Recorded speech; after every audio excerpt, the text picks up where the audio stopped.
L'URSS envoie ses chars en Afghanistan afin de maintenir le régime chancelant de ses alliés. Andreï Sakharov, qui a appelé au boycott des Jeux Olympiques de Moscou en signe de refus de l'invasion de l'Afghanistan, est assigné à résidence à Gorky. Les Jeux sont boycottés par 56 pays, mais pas par la France. Le 10 mai 1981, fait sans précédent sous la Ve République, les forces de droite ont perdu le pouvoir. Mitterrand gagne les présidentielles, la foule en liesse danse à la Bastille. Le 23 juin, le nouveau gouvernement Pierre Mauroy est formé. Gaston Defferre est nommé ministre de l'Intérieur et de la Décentralisation, puis ministre chargé du plan et de l'aménagement du territoire. Le premier septennat de François Mitterrand est marqué par la mise en œuvre de la décentralisation, une des grandes réformes de la gauche. La tutelle de l'État s'affaiblit. À cette époque, la plupart des infrastructures sont réalisées et la communauté s'interroge maintenant sur la maîtrise de son avenir.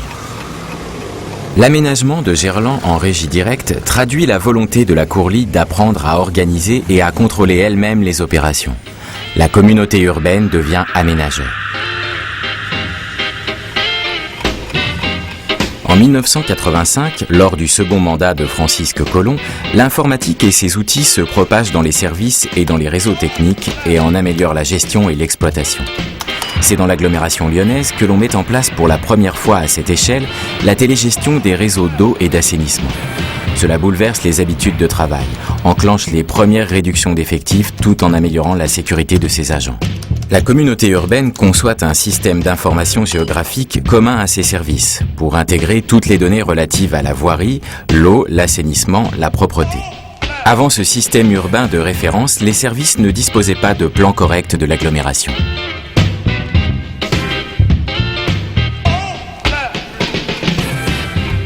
La réalité socio-économique des années 80 engendre une nouvelle manière d'aborder la planification urbaine et l'aménagement du territoire lors de l'élaboration du nouveau projet d'agglomération. Car face aux incertitudes conjoncturelles et aux mutations économiques, la prospective urbaine doit déboucher sur un outil suffisamment souple pour pouvoir s'adapter aux retournements conjoncturels et ne pas paraître rapidement inadaptée et obsolète tout en restant ambitieuse. Lyon 2010 est le point de départ d'une démarche prospective de développement de l'agglomération liée aux nouvelles lois de décentralisation. De nombreux experts sont rencontrés, parmi lesquels figurent des universitaires, des consultants, des architectes et paysagistes, des directeurs d'études d'administration et de services techniques, ainsi que des dirigeants d'entreprises et du monde économique. Parmi les sujets abordés, il y a l'habitat et les modes de vie, les déplacements et transports, Lyon en France et dans le monde, les risques industriels, les réseaux TGV et aéroports, le paysage, la culture et même une audition du maire de Genève. Fruit d'une démarche novatrice et ambitieuse, cette rupture en matière de planification urbaine s'avère être toujours innovante aujourd'hui. Jean-Paul II, dans le Frimat de l'automne, vient bénir la capitale des Gaules du haut de la colline de Fourvière. Et la municipalité demande à Jean-Michel Jarre de créer un spectacle gratuit pour la venue du pape à Lyon. C'est sur les quais de Saône que 800 000 spectateurs stupéfaits deviennent aussi le spectacle de ce rendez-vous hallucinant. La scène est installée au pied de la colline de Fourvière, en face du palais de justice où le procès de Klaus Barbie bat son plein. Composé pour un soir, ce paysage nocturne inoubliable, à une échelle monumentale, inspire sans doute le plan Lumière de 89.